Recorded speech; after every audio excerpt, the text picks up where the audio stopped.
This is Tecker 911, episode 20, War Walking.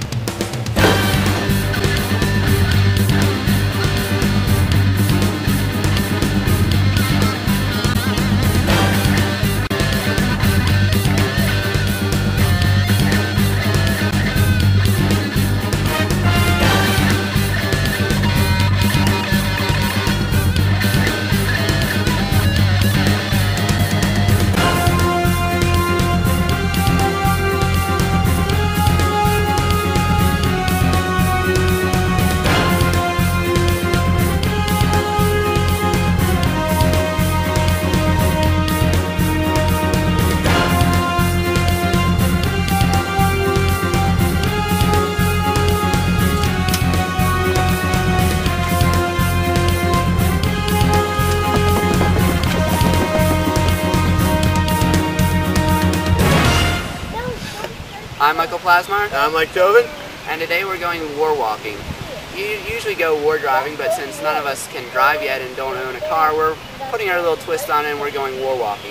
Basically what that is you go through the network. We're here in our hometown of Havertown, Pennsylvania, and going through the neighborhood and looking if there are any wireless access points and if they have security enabled on them. It's really important to enable security for your wireless network, or else anyone can use your internet connection, see any unencrypted traffic over it, or they could possibly get you in trouble if they do nefarious things on your wireless network. Such as download from P2P sites. Yeah, so Gdovin is going to give us some tools that you need for war driving or war walking as we're doing it. Usually you need to have a laptop, but we're walking, we don't have the passenger seat to put a laptop in with a wireless card, so we decided we just use my little pocket PC with an external wireless card. Some of these are really good. They have a little hole to put an antenna, so you can, if you're in a car, you can drape the antenna and get a great signal and pick up more networks. But also, what sort of software do you need if you're running on a Windows or a Linux computer? You know, on Windows or Linux, you can get NetStumblr. It's used by most people who war drive or do any other kind of things like this, looking for networks. But if you use Mac, you can use Kismet, which is very similar to NetStumblr. Or a little less informally, you could just use the driver that's built in, or the controls that you use to control your wireless network. Those work too, but NetStumblr has a few more advanced features that help you do war driving more efficiently. What program do you use on that pocket Wi-Fi Faux Fum, version 2. Wi-Fi Faux Fum. Alright, so we're crazy name, but it works really, really well. I use it all the time. We're going to walk a few blocks and then we're going to give you a report on how many open wireless networks we find. See you then.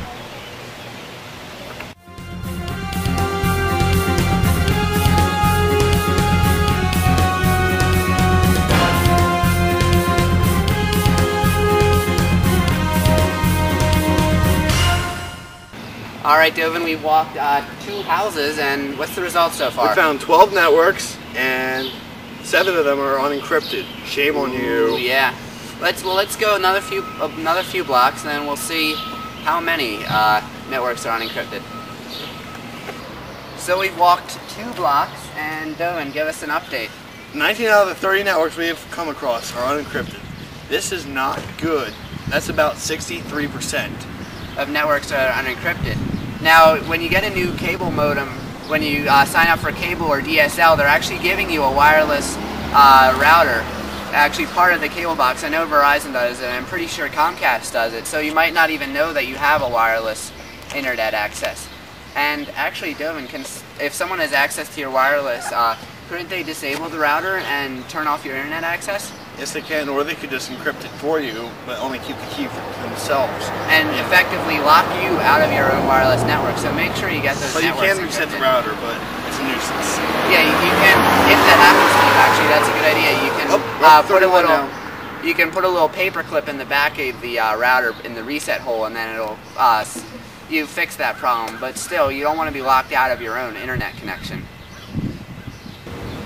So we've walked like 7 or 8 blocks. I forget exactly how many. We started out somewhere back there. Yeah, we started somewhere back there. It's a little hot out here today. Should have done this in fall. Yeah, so Gdovin, give us a status update.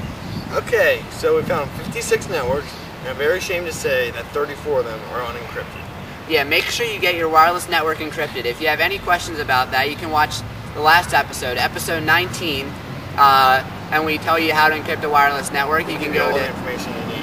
Yeah, Gdovin, if you turn around, you can go to 911.tecker.net to watch that episode, or search for Tecker on iTunes. Or YouTube, or Google Video. Yeah, we're all over or the place. wherever else you get videos from.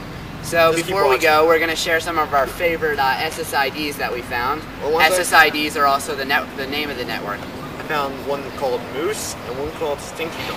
That dog must really smell if they named the network after it. And of course, Plaza's favorite is Lynx's, meaning you don't even care enough to change the name. Yeah, a lot of you seem to have that for some reason. Yeah. That's the default name on most Lynx's riders, by the way. And Neckear is probably Neckear, depending on the box. Remember, you don't have to change the SSID, but it's always a good idea so that way you can tell your network apart from your neighbor's network. Yeah, in case both your neighbors have Lynx's routers and there's one neighbor. So make sure you encrypt your wireless networks. I'm Michael Plasmeier. I'm Mike Gdovin. Thanks for watching Tecker 911, Episode 20, War Walking. See ya. For computer help, visit Tecker, our social computer help network, at tecker.net.